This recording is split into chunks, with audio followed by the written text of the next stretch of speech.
Hello guys, Spino here. The official Ugly kit has been finally been out, and let's look into his kit.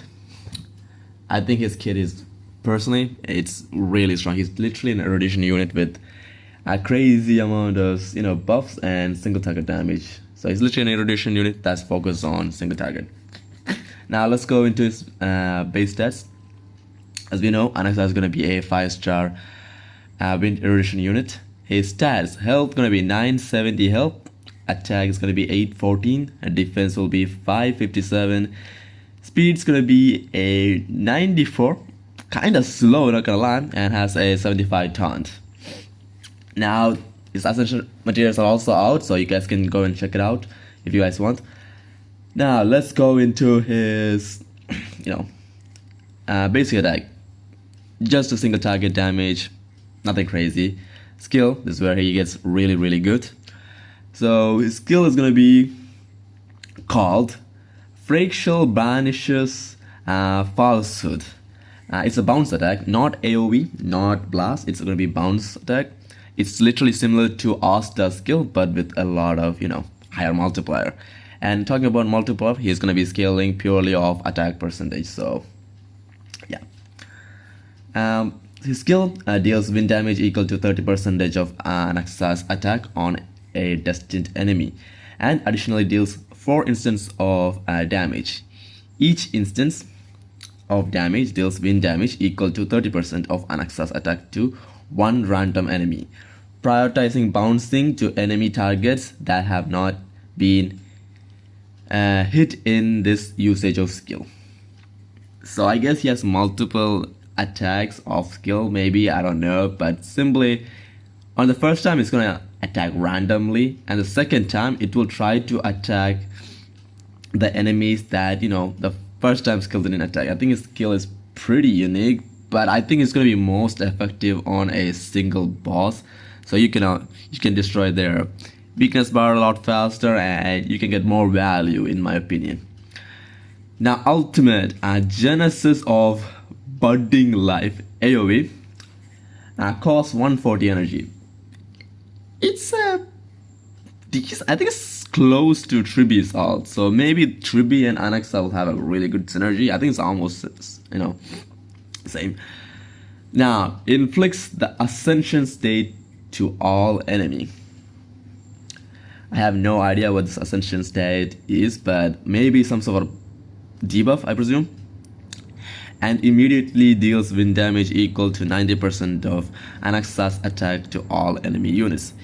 In Ascension state, targets will be simultaneously inflicted with physical, fire, ice, lightning, wind, quantum, and imaginary weakness for 1 turn. Simultaneous, I think it means all of them together, right? Or is it like what, in rotation? I actually don't know. Okay, my English is kind of weak. If the target do not have control rest, they are unable to take action in Ascension state. Well, yeah, they're just gonna. This is literally Wells out, but rather than delaying the enemy, simply this is gonna stop them from literally attacking you. It's like they're in fear of you to attack, I guess. But of course, if they have the control resistance, then it's useless. But on top of it, he could, apply the elemental weakness. So I think this ult is kind of broken, because with his traces, oh my god. I didn't even talk about his talent. Now, talent. Thread of Wisdom. Trinity Supreme. Some crazy names, not gonna lie. Each time Anaxa attacks enemy targets 1 time, inflict 1 random weakness to target, lasting for 3 turns, with priority to weakness types that the target has yet to have. When Anaxa is on the battlefield, he inflicts the exposed nature state to enemy target with at least 5 different type weakness.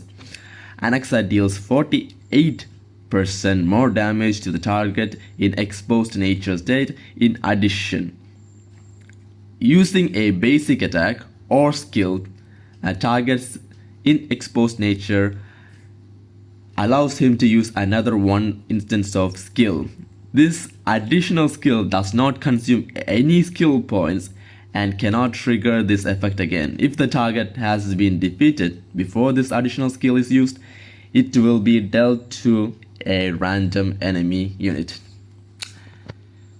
Yeah, we all know he's gonna power creep freaking Silverwolf out of Narnia, but I wasn't expecting this much, but okay. In short, he's simply gonna apply a lot of different types of elemental weakness, and when he gets 5 of them on a enemy, he's gonna get an enhanced version of it. That's probably gonna action advance him and make him use it instantly, and it does not consume skill points. On top of it, he does reduce their I think defense a little bit on his traits, but I'll talk about it later. Now, Teqnech. Using the Teqnech will cause enemies in a certain area to terrified state. Terrified enemies will flee in a direction away from Anaxa for 10 seconds.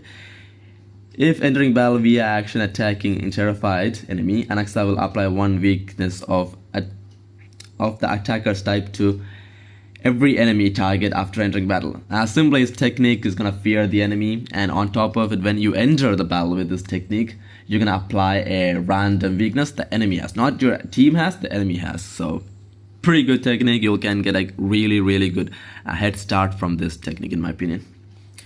Now let's go into his traces. So his trace is gonna be 22% wind damage boost, 22% defense percentage, and 6% crit rate. Yeah, that defense percentage is a little bit, we don't like it. Speed would have been the best there, or even attack percent, but defense percentage, I have no idea why he has it, but yeah, he has it.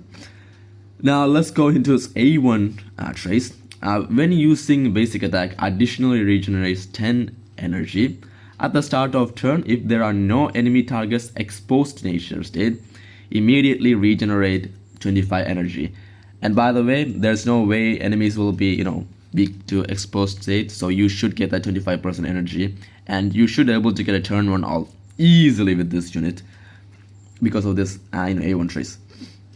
Now A2 trace, based on the number of characters on the path of erudition in the team, triggers the corresponding effect in the current battle. Increase Anaxa's crit damage by 140% and more. Increase the damage dealt by all allies by 25%.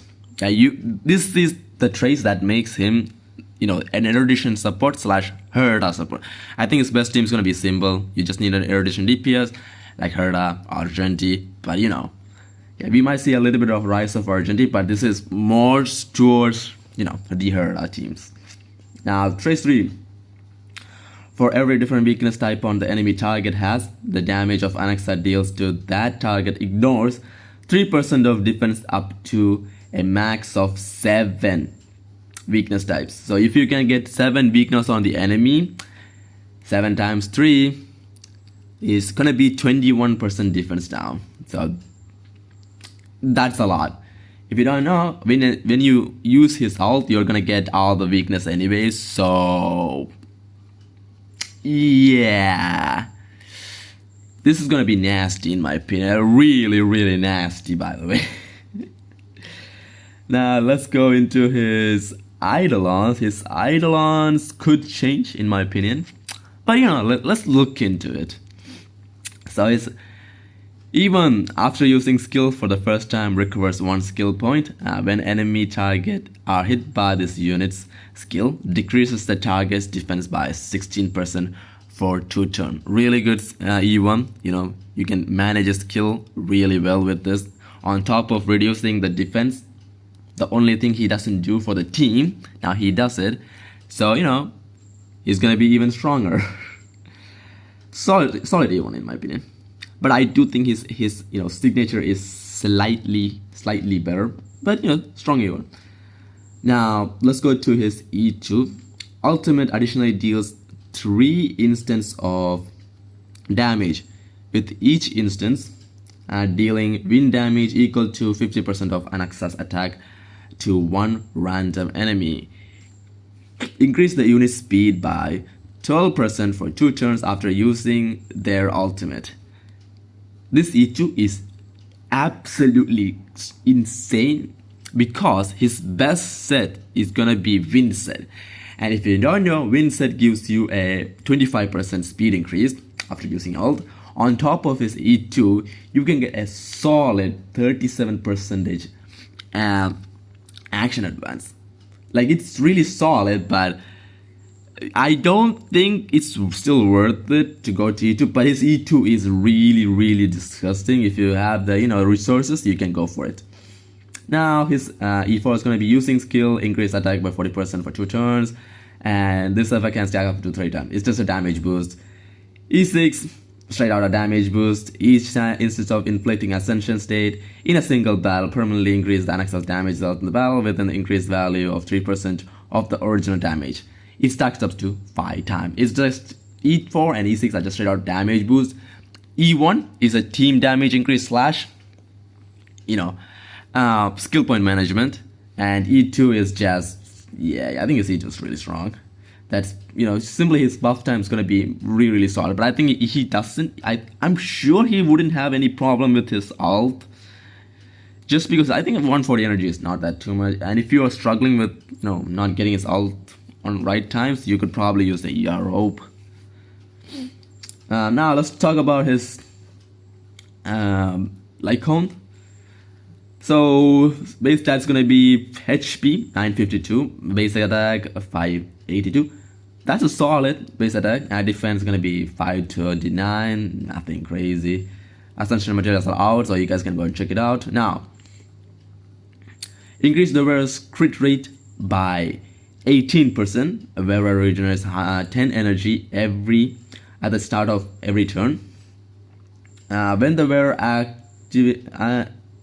actively uses an ability, reduce the defense of enemy targets who get debuffed during ability period by 6% for 2 turns up to a max of 2 stacks. So simply, the lightcone provides you 18 crit rate, 10 energy, and a 6, 12, max of 2 stacks, so maybe close to 24 something defense down.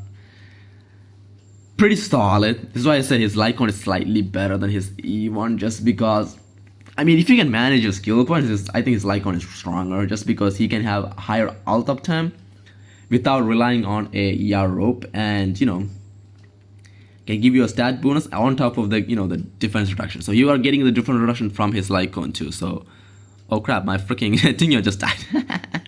Whatever. That's his whole kit. I think his kit is really, really solid, and I'm a little bit intrigued for, I do have the Herda. Maybe I will try to snatch him for myself. Doing some cheeky pulls won't hurt. And yeah, that's it. That's his V1 kit. Official V1 kit, so you don't have to worry about anything. And yeah, I think it's a pretty solid unit. And if you guys, enjoyed the video, leave a like,